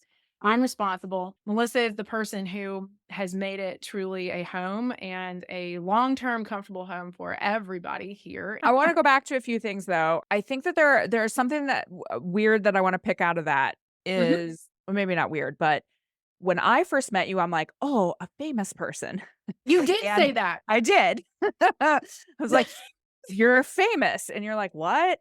And the funny thing is now people will say it to me because your voice is on the internet and they don't know you. And Yeah. the point is you are just a regular person. I am just a regular person. We just happen to have a microphone that we speak into and people listen to, which we are appreciative of. Deeply appreciative that people listen to us and that people take our advice. But what I want to go back to is that even you, as successful as you were in building Pro Organizer Studio, which you built a very beautiful and very safe house, and Thank you. as successful as you were with that, and as successful as the data has shown that you have been with these new clients, with your new venture, with Mhm. other entrepreneurial ventures you've had in your life, you have had moments of doubt of, I can't do this. Uh, I can't, like, Absolutely. and Yes. so I just wanna say, and I have it every day I get up and I'm like, "Okay, I can do this. I am capable. I actually have a Post-it note on my computer that says, "I can count on myself," which is something that I just read in a book that I love. Mm, But the point that I wanna make is, as organizers are out there and as the people in our community are listening to this and are out there and are doubting themselves, doubting that a client sees them as an expert, doubting that they can run a business, doubting that they have what it takes, whatever. I don't want people to feel like, "Well, the rest of us have it together and you're the only one who doesn't." mhm. All of us, no matter what our results are, no matter how successful we have been, have those moments of the self-doubt and imposter syndrome and all the words that you wanna throw at it. We've all got it. So please don't think you're alone because you're not. Mhm. Ooh, yeah, I mean, there's nothing really else to add to that other than picture me, like, laying in bed for 3 years just going, "Okay," like, the energy that I used to have was gone. The Yeah, motivation and the confidence that I had was gone. I mean, I was just like I was back to going through motions and, yeah, going through emotions. I guess that's yeah. really the big part is that, like, emotional crap, I mean, that all takes time and sort of acceptance too that it's gonna take time. I do want to speak directly to anybody who couple things. Anyone who is listening who, first of all, I wanna invite this. I don't expect this, but I want to say the words because I have learned over the past few years about myself, especially when I went through my coaching certification, that at times, even though I feel like I'm being very welcoming and I feel like I'm being very empathetic, that sometimes I don't directly say the words. And so I wanna directly say the words to our audience here that if you want to do a business coaching session with me, and it is about organizing, but it's not really about organizing because it's about some of the stuff we've been talking about here. Like at times I have been connected with a couple of organizers who have been looking to possibly sell their business or what Yeah. am I going to do in this next stage of life? Like when I'm having a baby or something like I want to step back. It is okay for you to come to me. I'm saying this. It is okay for you to come to me if you are an organizer and you don't really want to talk about organizing. You're like more of just a general business or life because it all connects to each other. And I do have business coaching sessions that you can book, like just one, like that's fine. I mean, first of all, the Inspired Organizer program still has all the stuff that I teach in it. It's just Melissa has added to it and changed things that have evolved over the years online with business and websites and that kind of thing. Okay. So, of course, all of that's there. But in the bigger picture, maybe you started your organizing business at a time where it felt like the exact right thing to do, and that has now become your baby, and you really don't know what to do about it now. I'm not going to be the one who, if you're looking for coaching on starting your organizing business, I'm going to send you right back to Melissa with love, just because she owns that piece of how we teach and how we coach. I am willing, able, and ready to go there emotionally in a business coaching session. I have worked through my crap. I can handle yours. Like I know that I mean, again, my life has changed in some ways that I had no control over. When my kids' schedule and all of that changed, and now they're teenagers, they're not little kids anymore. I mean, all of this stuff impacts our energy levels. It impacts our Yep. decision making. If you do not have a partner that helps you with decision making, please come book me. Okay. And this is not, I mean, I don't care whether anybody books a coaching session again, because I'm not trying to sell that for organizers. I just want you to know that I am still that person who can get it Yeah. and that it is available and that I would never turn you down or never turn you away, even if you don't care about being a visionary or spiritual entrepreneur. So when you come to my website, what I'm saying is that back door is always open for you guys, always. And I guess like it just needs to be said. It needs to be, it's not just the fact that it's there. It needs Mhm. to be said that I am willing, able, and ready, and I can handle it. And, we can have a private conversation that will hopefully, again, I'm a certified coach now. I'm not just Yes, you making this are. up. Like I know how, when I got into my business coaching program, I was so excited because I thought I was going to learn all this like crazy business stuff that I'd never heard of before. And they were like, well, really business coaching is life coaching. You just talk about business at first and then it becomes like, oh, you dig into like real shit. And I was Yeah. like, damn it. I didn't want to do that. I mean, That's not what I obviously signed up for. obviously, that was what I needed. I needed the actual skill set of, people come and it's about one thing, but we've got to address like the underlying beliefs, behaviors, what's your purpose, what's your mission. If you want to come talk to me about your purpose and you don't care about building a YouTube channel out of it or writing a book about it, that's what I'm helping some of my clients do. But if you just want to come and talk about your purpose and why it is that you got into organizing in the first place Yeah. and what it is that you want to do next, I am the perfect person to come talk to about that. Of course, Yeah. Melissa can talk to you about that too, but because I have ridden this specific ride and not that many people have, we will always have this connection here. Yes. Because me and Melissa are like, we're belly Uh, buddies for we're in life. it. We said that at the beginning. Like, we're not Yeah. like, we're always going to be, spiritually, mentally, physically, maybe not physically, but emotionally connected. And Yeah. so these two businesses are our sisters. Yes, they are. And I Sisters that I gave birth to. Is that a yeah, weird metaphor? I kind of like no, it. I like it. We're gonna go with it. But I think this is important because first of all, you are moving on from Pro Organizer Studio, but you are not ever shutting the door. We're No. just gonna beat this house analogy into the ground. You are never shutting the door. You are never burning down the house. You are leaving that door No, open. not burning down the It's house. yeah, it's just a matter of you are very gifted at helping with a very certain set of decisions that you might be making, and you are the perfect person to be able to say, "I have done this." I Mhm. have sold a business. I have started multiple businesses. I have started something brand new that was scary. I have built all these things from the ground up, which is a lot of work, you guys. If you only knew how much work goes on behind the scenes of all of this. And that's why I love when I see people that start coaching businesses and they're like, "Oh, this must be easy." Nope, no, it's not. But also that, you are starting something new, but it does not mean that the people that you started with are not still incredibly important to you. Our audience is Absolutely. always Abs- and Jen is always gonna be a part of the program. Like, Jen yeah. is in videos, and you are always gonna be a part of the DNA of this program, and you're doing something new, but it's not a goodbye.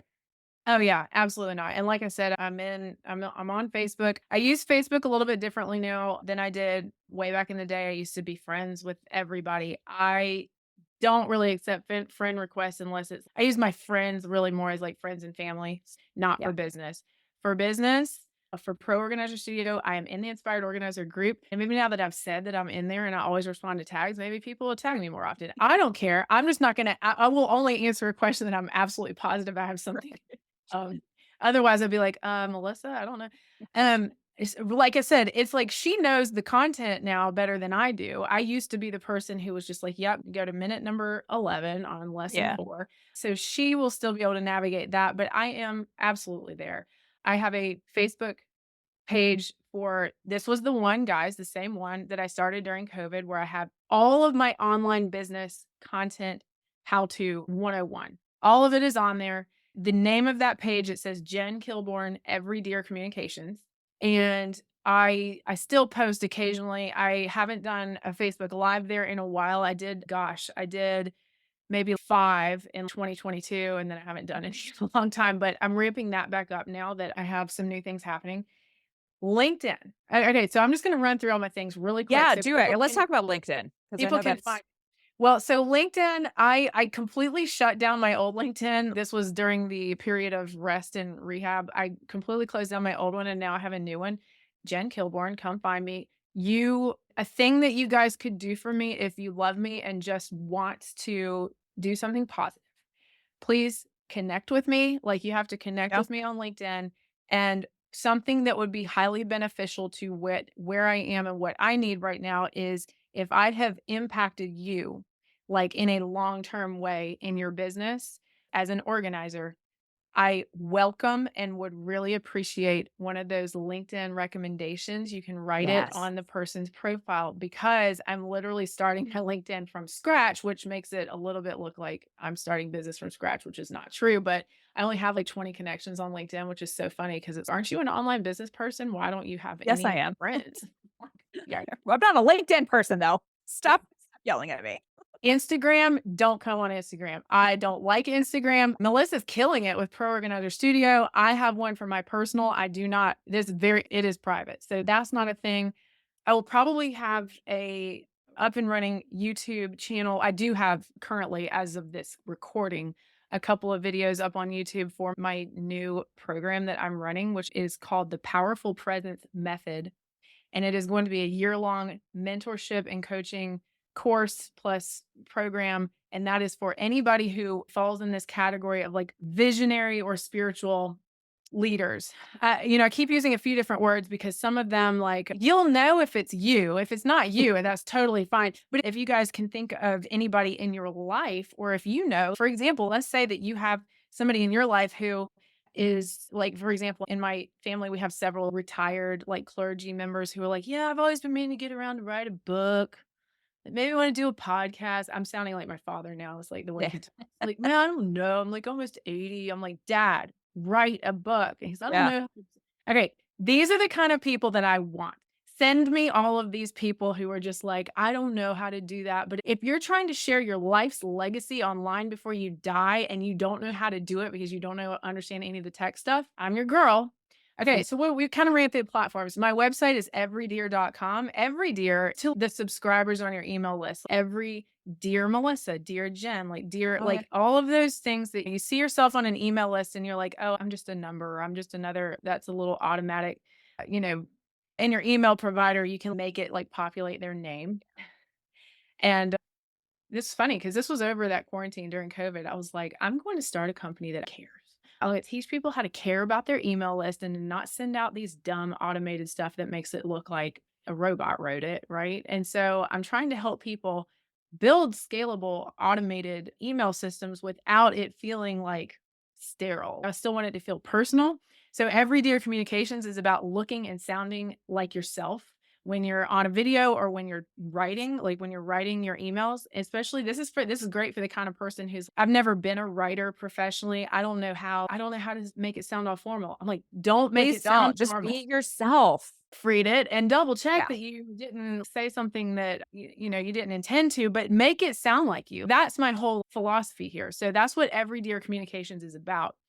My private client list currently is full, but I have a new webinar for these visionary, anybody who considers themselves like a spiritual gift that they have, whether it's teaching, healing, coaching, being an expert on something, but they have a little bit more of a spiritual side to them where they want to talk about some of that woo stuff without sounding crazy. I can help you with that. So that's a long list, but like just for all of you guys that want to know what's up, that you have heard it today. I love it. I just want to say something that you were just talking about, which I had written down earlier that I wanted to talk about. When I came into Pro Organizer Studio and we Mhm. were transitioning things, and again, people were used to you and then they start seeing me and they're like, who's this? And I, for a while, I didn't ever try to be you, but I tried to do things the way you would do things. And it didn't feel authentic because it wasn't Right. me. We have slightly different communication styles and we are all our own people. So true. And so the more you can just be yourself, and when you doubt being yourself, like when you go, well, maybe people won't like me, or Mm. maybe people don't want who I am. Or I talked to an organizer the other day. Actually, this all aligns. There's an organizer that I spoke to the other day who also likes to do intuitive, she calls it the woo side of organizing. Yeah. And she wants to do some energy work, wants to do some of those types of things. And she was hesitant to put that on her website. And I said, there might be people that go to your website and go, that's not my jam. But there are going to be people who go to your website and go, oh my gosh, she gets me. And so when I let go and started being myself and not trying to be you. Mhm. And when we all let go and let those things happen, your people come to you. And you are trying to get people to be able to translate that and just say, I want to be my authentic self and explain who I am. That's what I made Inspired Organizer to be, Yeah. guys. That's why I named it that, is Yeah. because I said that from the very beginning. I said, you can be Mhm. any type of organizer that you want Yes. to be. You can be the color coded, super happy, upbeat, like Yep. everything matches and we have the pretty labels, or you can be the super zen, minimalistic, more earthy, whatever, or something in between, including the woo. That was what Inspired Organizer was. Yeah. It is. So, yes, I'm so glad you brought that up because it's like you do have a path. If you are being authentic to yourself and building a business that feels right and true to you and your soul, as long as you plug that into just a system, which is what Inspired Organizer gave you, a system for how to build out the business side. I said it doesn't matter what your particular inspiration is, or what your particular point of view is, or what your organizing method or style is. This is for everybody. You put it in a framework and put it in a system, and you can be successful. So, yes, I'm so glad you said that because, right now, I'm doing that for a larger audience. And that does feel that's why these businesses are sisters. So accurate. You They're really nailed connected. it there. You nailed it. Well, that's why we work well together. I That's why we know. have each God, I other. I'm love you. glad we have each other. I And the other love thing it. too that I will say, and just be ready to accept a compliment, even though you don't want to. Okay, watch me try. Okay. So you said a lot of nice things about me at the beginning. I could say a million nice things about you. I am not going to spend as much time as I could talking about all the great things that I love about you. But one of the things that has made me a much better person, a much better coach, a much better business owner, a much better parent, a much better everything is I have always been the kind of person that was like, okay, someone brings me a problem and I'm like, I got it. Like, here are your 5 answers, and here are the 5 things you need to do, blah, blah, blah, and I barely listen, right? And I had a guy many years ago, there was a I'll never forget this. You know, you have those moments in your business life that you're like, "Oh, yeah, I'll always remember that one," and there was a Mhm. system we were learning, and it was LAER, where that was the acronym. And, L was listen, and A, I don't even remember what A was, if I'm being honest, because my coworker, goes, "Melissa goes straight from listen to attack." Okay. So so I was like, "Okay, point taken. That's fair." But one of the things that has been an evolution for me in my career is and just in my business journey is listening and stepping back and not giving the answer right away, Mm, because sometimes you have to sit with it. And sometimes you need to ask a lot of other questions. And sometimes you need to say, "It's not really the thing," and this is good for organizing too. It's not the thing, it's not the pile of stuff. mhm. It's what's underneath the pile, and then what's really underneath the pile. Right. Yeah. And that's what we do in our groups is we will sometimes someone will say, "Here's my surface question." And it's really not that. They're really asking about something else. And being Mhm. you have taught me how to ask those questions and how to get deeper and how to really not just go from, "Here are the 5 things you need to do." It's, "Here's what you need to think about," because that's really where the growth is. Did I consciously teach you that? Because I don't remember. Or are you saying you just sort No, of you didn't no, it's just what I've learned seen me do that? working with you. Yes. Oh, hey, that's a really nice compliment, Melissa, and I Yeah. do fully accept that, and I really didn't know I was not aware until this moment that was Yeah. No, impact. it's a really big deal because I instead of just reacting immediately of, "I know how to solve your problem, Mhm. just do this." I wanna solve your problem, but I also want you to think about, how is this not gonna be a problem 10 more times?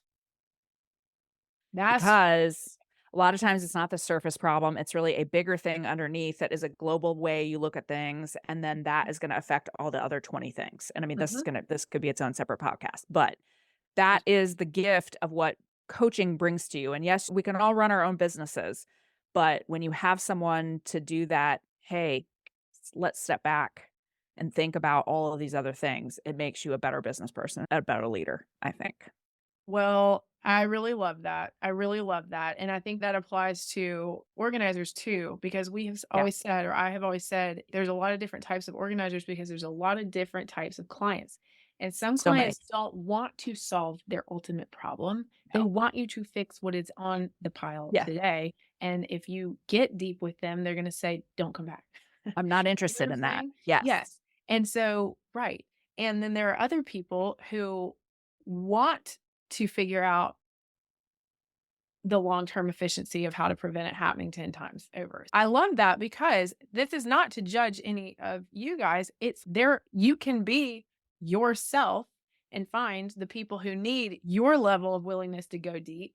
Because again, not everybody wants to be coached and challenged. Some people just want you to literally just come do it for me. Yeah. And that's helpful at times. But I get what you're saying is that you can't be a coach who's only ever just telling people what to do and doing it for them. Right. You also have to be somebody who is Yeah. willing to challenge at the right time. Yeah, you're right. And I think, it comes with maturity. The maturity is not that you always go deep. The maturity is to know when it's correct to do it and when it's not. Yes. When it's That by the way, I'll be right. happy to tell you the 5 things to do. I do that Exactly. all the time. I know. I Here's how can to solve your problem. Here are the 5 things to do to solve your problem. But sometimes surface level is yeah. that's what you're supposed to do. The maturity is to know the difference of not pushing somebody at the wrong Yeah. time. Yeah. Totally. Oh, All of this is a it's good all conversation. connected, you guys. It's all connected. It's all connected in this dimension and every other dimension. And Melissa, I really appreciate you having me on today and in your Well, house. I always you are always invited to my home, either literally or metaphorically, Love that. Yes. anytime. Thank you. Jen's house also very cute, by the way. We didn't really talk. You just talked about moving to Charlotte, but your place is also Melissa so has visited love me it. here, and that was Yeah, a lot of fun. it Loved was. And if you think that this conversation is, imagine the conversations that are not recorded. it. Between me and you, They go yes. on a long time. Yes, they go on a long time. A lot of things are talked about, and I appreciate you as a friend and as a mentor and as building this very beautiful house that a lot of people heard. I mean, thousands of people across the literal world. I was telling someone yesterday, it's That's great. 5 continents. 5 continents, that It may be is 6, I'm gonna have to check. wow, we can But keep going. This is great. it really is amazing what you have built, and I have told you that on many occasions, and every once in a while, even though you're not in the house all the time, I will just send you a little nugget, and I'll just be like, "This is the house you built, and You this do. is this." I do, You do. because you were the very visionary founder of this organization, and you will always be a part of it. Thank So, you. This was highly meaningful to me, and I feel like I'm in a place where I can really hear that and have this conversation today, so thank you for giving me the opportunity. well, thank you as always for being there for all of us, and we will see you at everydeer.com. Yes, you do. Yes, you will.